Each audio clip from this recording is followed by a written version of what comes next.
Olá, alunos! Hoje nós vamos falar um pouquinho na nossa aula de geometria sobre semelhanças de triângulos, tá? E algumas figuras geométricas.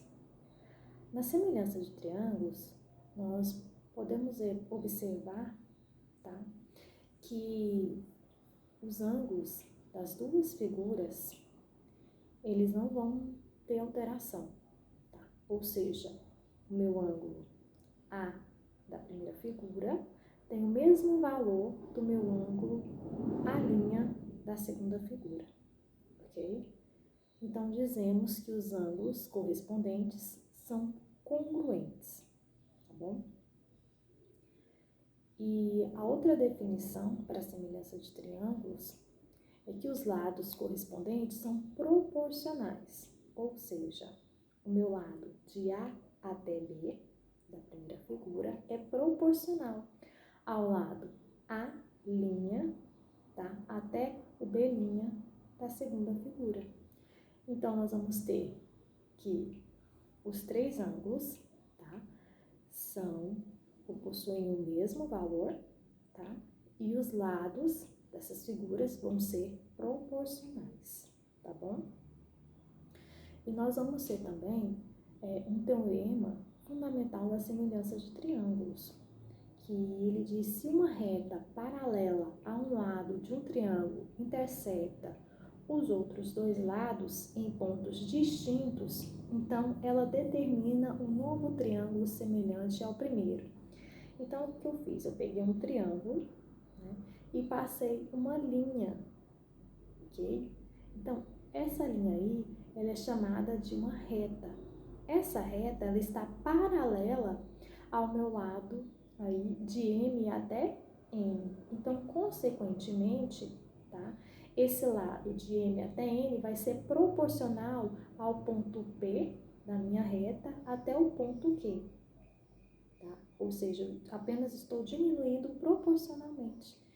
Então, eu vou ter do triângulo maior, eu construí, tá, utilizando essa reta, um triângulo menor, tá bom? Então, isso eu chamo de teorema fundamental da semelhança de triângulos, porque a partir de um triângulo maior, eu criei um triângulo menor, tá? Então, eu vou ter esses lados proporcionais, ok? Ou seja, por exemplo, o meu lado de N até A, ele vai ser proporcional ao lado do ponto Q até A, ok? Espero que vocês tenham compreendido um pouquinho da semelhança de triângulos. Tá? Nós vamos comentar um pouquinho agora sobre as figuras geométricas, tá? Então, das figuras geométricas, inicialmente eu quero falar sobre os quadriláteros, tá? Ele diz o seguinte, então, que a soma das medidas dos ângulos internos e a soma das medidas dos ângulos externos vão medir 360 graus. Então, se eu pegar aí essa figura, por exemplo, e somar, tá, a medida do ângulo A mais a medida do ângulo B mais a medida do ângulo C mais a medida do ângulo D, eu vou ter exatamente 360 graus, ok? E aí, do lado de fora, tá, dessa figura, eu vou ter também as medidas dos ângulos externos, ok? Então, esses ângulos externos, aí no caso, a medida do ângulo E, mais a medida do ângulo F, mais a medida do ângulo G, mais a medida do ângulo H, vão ser também exatamente 360 graus, tá bom? Então, essa é a primeira definição aí dos quadriláteros. Os exemplos de quadriláteros que nós temos, tá, são o paralelogramo, onde eu posso encontrar a área dele, né, calculando a base vezes a sua altura, tá bom?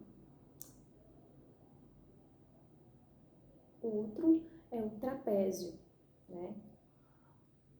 E eu posso calcular a área dele tá? Utilizando a base maior mais a base menor, vezes a altura, dividido por 2. Outro é o quadrado. O quadrado, eu vou utilizar o quê? Lado vezes lado, tá bom? E outra figura, o retângulo, tá? Que eu vou pegar o quê? A base vezes a altura para determinar essa área, tá? Quando eu quero determinar a área do losango, eu vou pegar aí a medida da diagonal maior vezes a medida da diagonal menor dividida por 2, ok? Então, hoje nós encerramos a nossa aula por aqui, tá? Bons estudos para vocês e até a próxima.